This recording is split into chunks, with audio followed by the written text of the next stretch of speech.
नमस्कार, एचएससी मित्रा में आपका स्वागत है। आज हम लोग बात करने वाले हैं आइसोलेशन प्रोसेस के बारे में।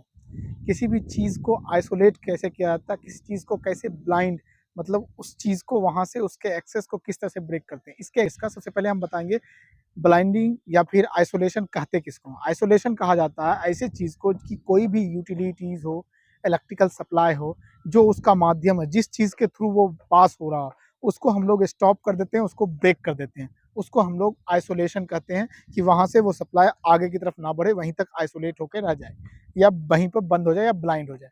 ये इस चीज़ को हम लोग आइसोलेशन को इस तरह से डिफाइन करते हैं। अब हम एग्ज़ाम्पल के थ्रू बताते हैं। देखिए आइसोलेशन ज़्यादातर 2 चीज़ों में यूज़ किया जाता है, एक मैकेनिकल, एक इलेक्ट्रिकल।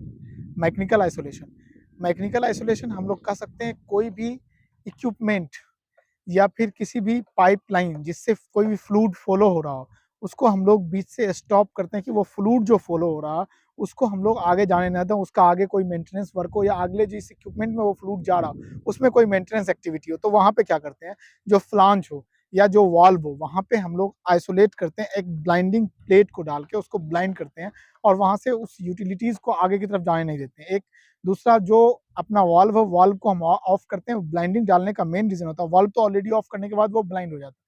लेकिन अगर शायद कोई वाल्व फेल हो रहा हो या किसी भी रीज़न से कुछ भी अगर मटेरियल इधर से उधर हो गया, तो वहाँ पे बहुत तरह का मटेरियल होता है, टॉक्सिक होता है, आपका फ्लेमेबल होता है, तो उस चीज़ से बचाव के लिए हम लोग वहाँ पे आइसोलेशन प्रोसेस का अप्लाई करते हैं। दूसरा इलेक्ट्रिकल आइसोलेशन के अंदर क्या होता है, जो जहाँ से अपना इलेक्ट्रिकल सप्लाई जा रहा हो, चाहे वो जहाँ पैनल के थ्रू जा रहा हो या किसी भी सब डीबी के थ्रू जा रहा हो या किसी सब स्टेशन से जा रहा हो, तो वहाँ हम लोग आइसोलेशन प्रोसेस अप्लाई करते हैं कि वहाँ से एक चेंजर जो होता है, उससे हम उसको आइसोलेट कर देते हैं। उसके बाद उसके पावर को कट करने के बाद उसको हम लोग डिस्चार्ज कर देते हैं प्रॉपर, जो कि अर्थ के थ्रू हम लोग डिस्चार्ज करते हैं। डिस्चार्ज करने के बाद फिर वहाँ से वो आइसोलेट हो जाता है। ये आइसोलेशन का प्रोसेस का एग्जांपल था एक। जैसे कोई ट्रांसफार्मर के अंदर आप एक किसी ट्रांसफर मेंटेनेंस के लिए जा रहे हैं या किसी बड़े इक्विपमेंट के अंदर मेंटेनेंस के लिए जा रहे हैं, तो वहाँ पे भी इसी तरह से आइसोलेट किया जाता है। उसका पावर सप्लाई कट किया जाता है, उसका मैकेनिकल आइसोलेशन किया जाता है, जो पाइप के थ्रू कनेक्ट हो और जो इलेक्ट्रिसिटी के थ्रू कनेक्ट हो, दोनों तरफ से हम लोग जब आइसोलेट कर देते हैं, तो वो पूरी तरीके से सेफ हो जाता है कि उसके अंदर कोई मेंटेनेंस हम कर सकते हैं। फिर उसको डिस्चार्ज कर देते हैं पूरी तरीके से।